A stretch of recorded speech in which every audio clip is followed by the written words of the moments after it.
actually going to have to turn it over to Panmunjom, where we are seeing live feed coming in of South Korean President Moon Jae-in and his entourage.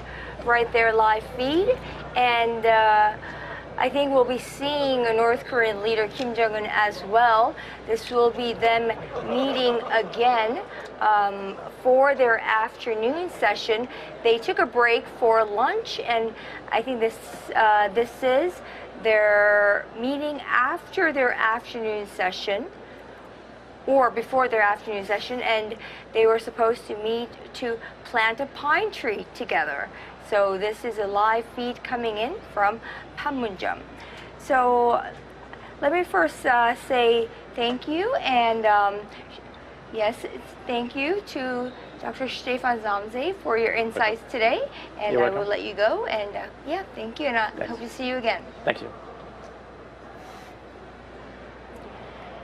And for those of you just joining us, you are seeing a live feed coming in from Panmunjom, the border truce village, where the two leaders of South and North Korea are meeting for their afternoon session.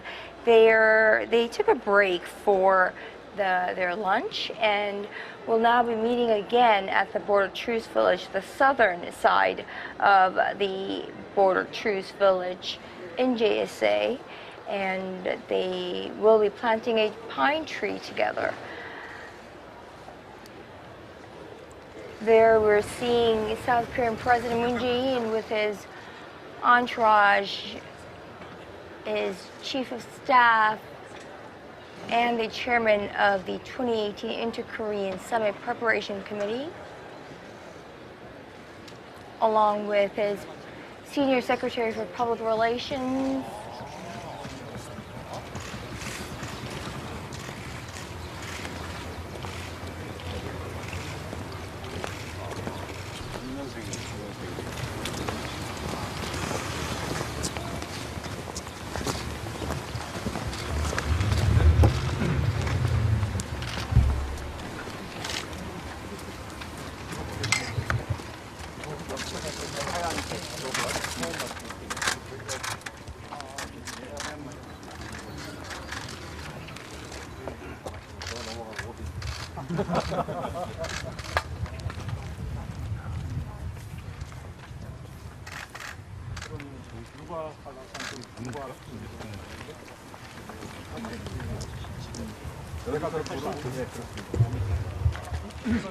실제하실 때 저쪽으로 빠지면 들어가면 들어가야지.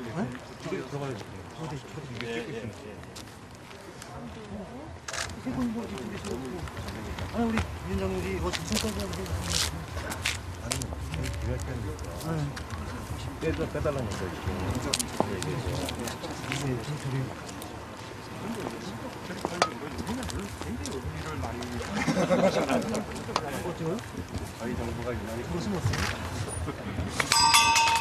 Right, so what you're seeing on our screen is our live footage or feed coming in from Panmunjom, the border truce village between the two Koreas, where North and South Korean leaders are meeting for a historic Inter-Korean Summit, the 2018 Inter-Korean Summit today on April 27, 2018.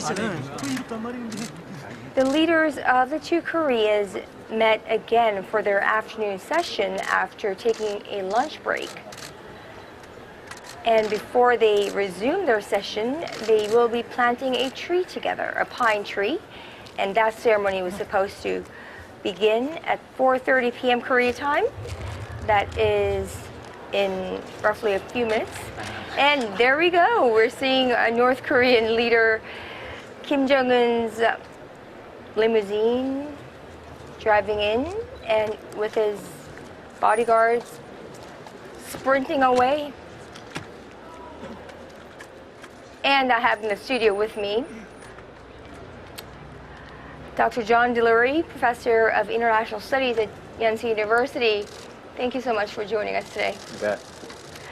Now, so there we go. We're seeing North Korean leader Kim Jong-un making his way back from the north after taking a short lunch break to meet with South Korean President Moon Jae-in once again for their afternoon session. Now they're starting off their afternoon by planting a tree together, a pine tree, and I learned that this pine tree is from 1953, the end of the Korean War. There we go, we're seeing Chairman Kim Jong-un being escorted by South Korea's Unification Minister Cho Myung-gyun, and now shaking hands once again with South Korean President Moon Jae-in. President Moon giving a nice little pat on the back to Chairman Kim and introducing the pine tree. What is the significance there? What does that imply? Why are they planting a tree together? Me, I don't know. In fact, when I heard yesterday they're planting a tree that dated back to 1953, I'm like, well, isn't the tree already planted? It seems like it. I got very confused. In fact, I just kind of wrote it in my story, and my editor started questioning me about it, and I had to say, I don't know. I can't explain it either. So they must be transferring the tree from another location to this particular location. It's a very symbolic act, I guess, but it's lost on me. Well, so the fact that I read it there that they will be adding soil from the Baekdusan mountain, so in North Korea, Halasan mountain, southern tip of South Korea, and they'll be merging the soil together onto the tree so that the tree will grow from the soil from the two mountains. Harmony of the two Koreas to symbolize peace and prosperity of the two Koreas. That's wonderful, right? Yeah, I mean, that's a classic trope of Korean unification, or the aspiration for unification in the face of division, and those mountains are, you know, the closest thing to almost sacred mountains, among others, for the Korean people historically and culturally. So, you know, I think this is the part of the day where the reunification aspiration, the symbolism of that, is coming across the strongest. Sure. You know, but it's interesting. I mean, we can kind of go as far with this poetically as we want. A tree is an interesting symbol in that it grows slowly. And you know, the big question about reunification is pacing. You know, I mean, that's one of the questions. And so there may be some, you know, some symbolic significance to reunification. Can come like a tree. This is not something you can do overnight. This is not something that probably either Korea is ready to do quickly. It's something that needs to happen organically and sort of unfold like the growth of a tree that's been transplanted, Brian, from its life pre-1953 and is now starting its new history. Well, looking at the footage, perhaps it wasn't transplanted. Maybe they were adding soil to it. Maybe it was a ceremony involving a tree, and so maybe that was my confusion about the whole process. But eventually it will happen. But eventually it will grow. A tree will grow. And if taken care of. yes, it will be taken care of, I assure you. And there we go, a photo being taken for that. And we're seeing the two leaders of North and South Korea basically adding soil from the Baekdusan mountain from North Korea, soil from Halasan mountain from South Korea.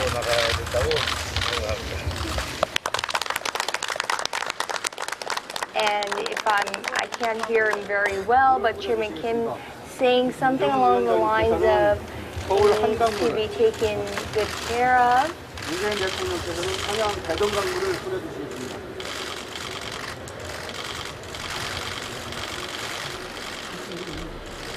And the water that they're watering is water from the Taedong River in North Korea and water from the Han River in South Korea. So another very symbolic move there. Yeah, and again, you know, this is there's something ritual to this, obviously, Yes. and Koreans do some Koreans keep up ritual. You know, my Korean family does chesa, and so there's a certain, as I watch this, there's an element of kind of ritual enactment, you know, enacting a wish of Korean people to come together in, as you say, peace and prosperity. And it's also about geography, you know, geography is and best. right there it says, we plant peace and prosperity, and signed by President of the Republic of Korea, Moon Jae-in, and the Chairman of the Democratic People's Republic of Korea, Kim Jong-un.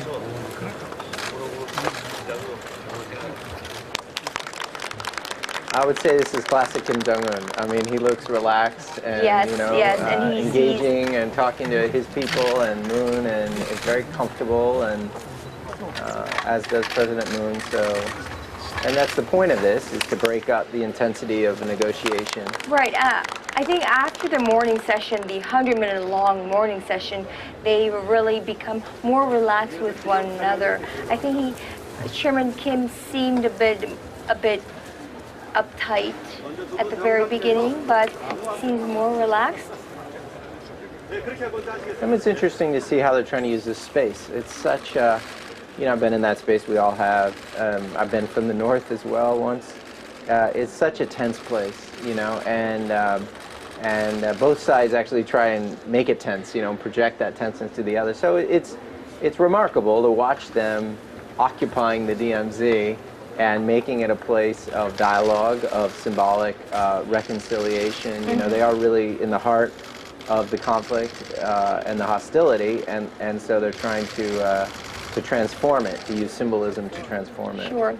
I mean, Brian, I'm sure you've been there a couple times for coverage, but as I have, and you know, every time I go there for coverages, it's always been remarkable how the atmosphere there is so tense, at the same time so peaceful. You know, serene, away from the city, and there's an air of peace. And like John said, you know, the two sides make it appear and seem so tense, but there's still that peacefulness there. It's a rare place.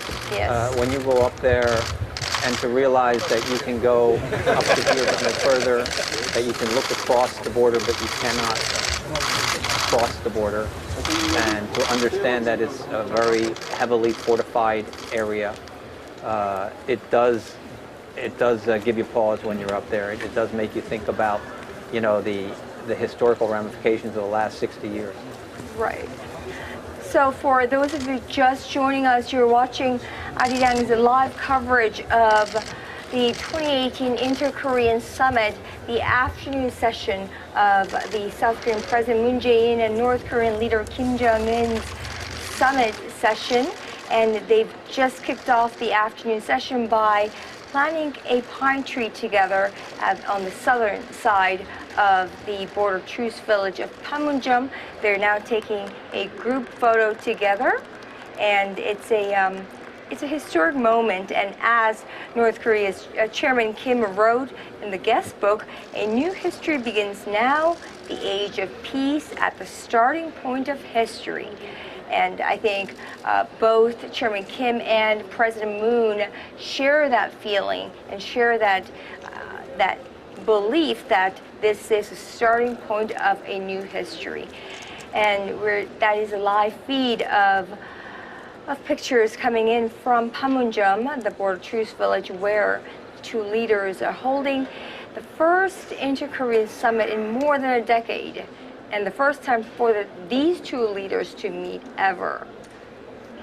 And the two leaders walking away. Now, they will be taking a nice stroll.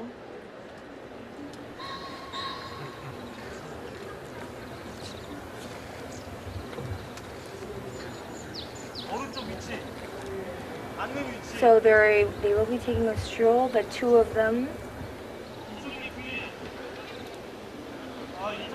I'm sure they're exchanging pleasantries. Yeah, well, this is the proverbial walk in the woods where they carve out a kind of private space.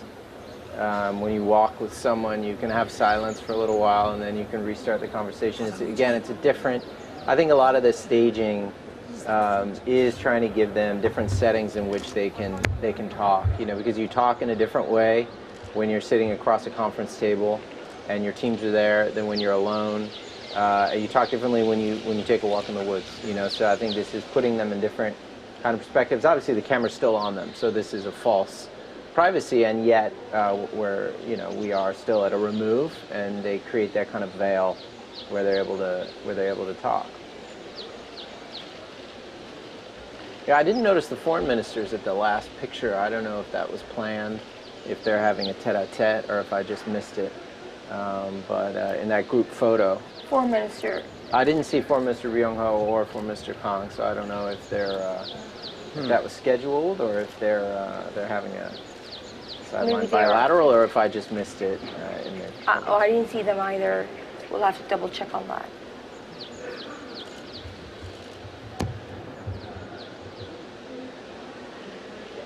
This, I guess, is the bridge that was expanded. Yes. Is that right? Yes, it's called the footbridge. Now, isn't that a rare sight? The leaders of the two Koreas crossing the footbridge at the JSA in the DMZ.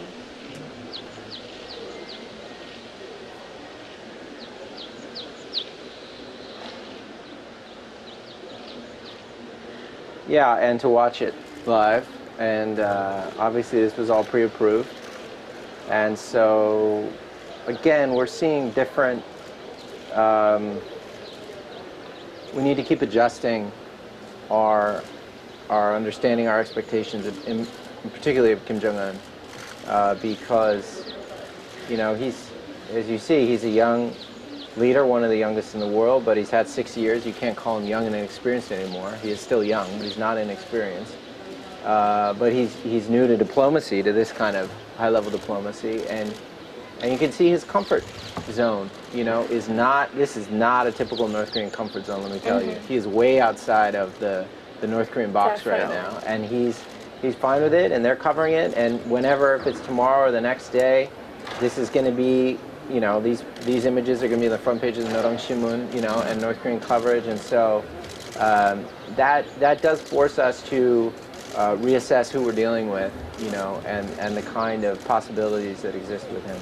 We've definitely seen a different side to him in the last few months. Very outgoing, meeting with the South Korean envoy, meeting with President Xi Jinping, seeming much more comfortable being outside of his inner circle and outside of staged events in North Korea. Definitely gives off an appearance of being much more in control and and comfortable in his own skin. So we don't hear in the media, and we don't hear from analysts much more as we had in the past. That this is very much chaos and on the brink of collapse government inside Pyongyang. There seems to be more of a general sense that Kim is very much in control of what's happening now. I think that a reflection of confidence. All of this is a reflection of Kim Jong-un's confidence in himself, I think. Because one of my questions has always been why now? Why the pivot now? Particularly if he's looking for a deal, a nuclear deal with the U.S., he's not likely to get a deal with President Trump that he could not have gotten with President Obama 2 or 3 years ago. Mm-hmm. But perhaps he and his power base within Pyongyang was not ready yet at that point. Yeah, I wrote something for the Washington Post recently, just last week, kind of exploring that theme, Brian, and about why is this happening now, arguing that it's a combination of Kim's domestic confidence that he's consolidated power. Because we know by North Korea's own admission that there was serious factional struggle. The arrest of his uncle Jang Song-taek, again, by North Korea's own, the extensive, detailed reports they put out, that there was a very intense power struggle. and that's what led to the uncle's arrest and execution. And so it has been there has been a difficult time. It's kind of court politics, you know, and you had a young king who had to establish himself. A young prince becomes king, and I think what we're seeing is a marker coming out of last year that he is in a position. This is his team. He's comfortable with these people, and he's ready to act in a different way. Just to let you know, our viewers know, so we're seeing President Moon Jae-in and North Korean leader Kim Jong-un, a rare sight of the two leaders of the two Koreas, what used to be rival Koreas, have a seat and, you know, having a personal dialogue, and one of the official photographers just getting in the way of the shot, blocking everyone's view, and the media press room just got up in roar. It looks like they're maybe trying to get rid of the last photographer as well as her, or they're enjoying the last pictures. I think they're out. There they go. Did Kim smile for the camera there? Because I noticed in earlier pictures he doesn't smile for the photos. Right. I think in the very beginning, He keeps his game face on. Yes, one of the first photos he took as he crossed the MDL, he had a stern face. Didn't smile. Yeah, I wouldn't even call it stern, but it wasn't smiling. It was kind of, yeah, maybe stern is the word. There seems to be a standoff here about whether the photographers are going to retreat or not. Mm-hmm. They're holding their position. Oh, those are not even press. They're official photographers of the two, I suppose, governments. I think maybe they're finally retreating here.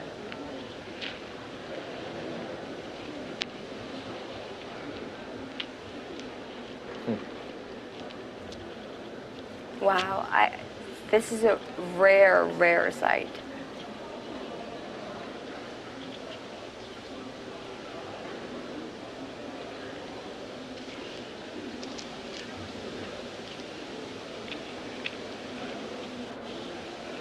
It looks like fantastic weather, a little breezy, slight sunshine. What could they possibly be talking about? Well, you have the wrong people. You need the lip reading experts here, because it is interesting. I'm sure those trained in that art could get quite a bit actually of Kim Jong-un. But I would just say, looking at the body language, I mean, this is strange. It says they're talking privately, and the world is staring at them, talking privately. But you know, when you're in a situation like that, you're not necessarily aware of the camera. I mean, they shoot away the cameras, and this is not hot mic. And if you look at their body language, it looks like they're having an authentic conversation. And when you study, you know, negotiation of this kind, a key element is listening. Are they listening to one another? You know, they're going to make their points, but it's also a question of whether those points kind of sink in on both sides. And that's hard to know at a distance. But it's not just what they're saying; it's how much they're listening. Mm-hmm. And of course, both sides have to listen if this is going to go anywhere. And so, at least from what we can see, it sure looks like they're having a real conversation. Right. You know, they both look unscripted. very engaged. Yeah. Well, President Moon, since he was elected, has been quite persistent in his diplomatic approach to try to engage the North Korean leader, while at the same time maintaining the close alliance with the U.S. But he has been a consistent voice in all of this, and has consistently talked about the need to end the nuclear arsenal in the North. And you know, so when they're sitting there together, you can just imagine that he's maintaining that same sort of diplomatic line. I think two other, you know, if we're just going to sit here and pontificate, right, we can't really know what they're saying.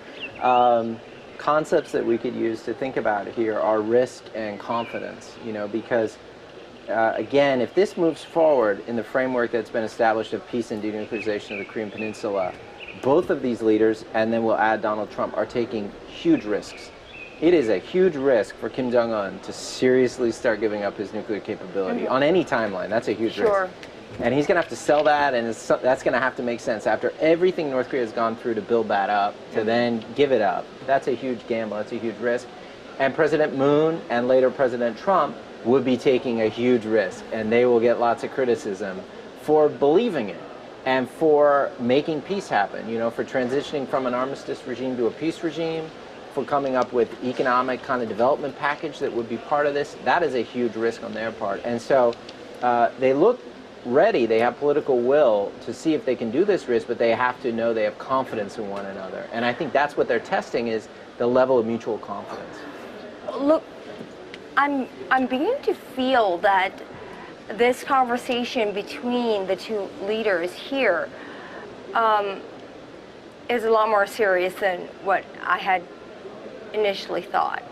This is not a chit-chat. In fact, I think their afternoon session is this. Their private afternoon session, one-on-one, is actually this. And according to the South Korea's Blue House, we've heard that the joint statement, if it is agreed upon and if released, will be released before the dinner, which is set for 6:30 p.m. tonight, which isn't, you know, too far away. So perhaps they're fine-tuning the details of that. Well, that's a good point. I think it also raises a big question about how we analyze this, because you know, we do expect a declaration, the Panmunjom Declaration, and conceivably they have time. They can rewrite that. They can adjust it based on the conversation they're having right now. Right. They can decide. They can release it at midnight. You know, so they have. It's up to them. Even though we're expecting it earlier. On the other hand, it's entirely possible that this conversation is not reflected in the document, and that this conversation is ultimately the kind of cone of silence that the two have created, and this conversation goes to Washington. Right, correct. And President Moon takes this conversation, or the key elements, a certain key element of this conversation, it doesn't go in the declaration, it goes to President Trump's ear. Exactly. And so we have to be, again, that's why I'm sort of cautioning in advance all the scrutiny that we're going to put in the Panmunjom Declaration. Is very possible that this doesn't go in that written document, you know. And but that's how diplomacy works. There's always an inside part and an outside part. You know, that has to be balanced. On behalf of every journalist here today, I plead with the two leaders not to release the document at midnight. Please do it earlier. I saw your faces when I said that. I am with Brian on that. Well, I will be asleep at that point as an However, academic. I do plead as a journalist to please release whatever they're discussing here in Seoul today, not in Washington, so that I will have a story tonight. I hate to break it to you guys, but this is not for you. You're not their audience. Of course, you are, because this is for the public, and you communicate with the public. And, and President Moon in particular, you know, puts a premium on that, and that's his mandate. But still, this is high-level diplomacy, you know. And if they have to push back, fine-tuning the declaration, they will, no matter how late. You know, it's early somewhere. But we are waiting for that particular declaration. That's for us who are trying to figure out the substance of today's events. That is going to be the key. Is there something that's going to come out of there that is more than just a very broad commitment? Correct. Yes, definitely. To denuclearization, or is it something that will there be even hints or indications of something that President Moon can take back to President Trump and say this indicates a more serious, that we've made more serious progress to get the type of commitment towards real reduction in North Korea's nuclear arsenal that he has been asking for. But Brian, I would say that just the fact that these two leaders have been sitting there for the last, 10 minutes or so? Oh, yeah. Just the two of them privately, I mean, you know, off audio, that looking that serious, that engaged, that is a story in and Right. of itself. No, this, you're So- right. This so seems we- like they're we have talking at least about one what they, piece. There what we they go. can live with and what they can deal. This is a minor point, but it's interesting. You know, these are leaders of two countries, but they're both Korean, and it means they both speak Korean.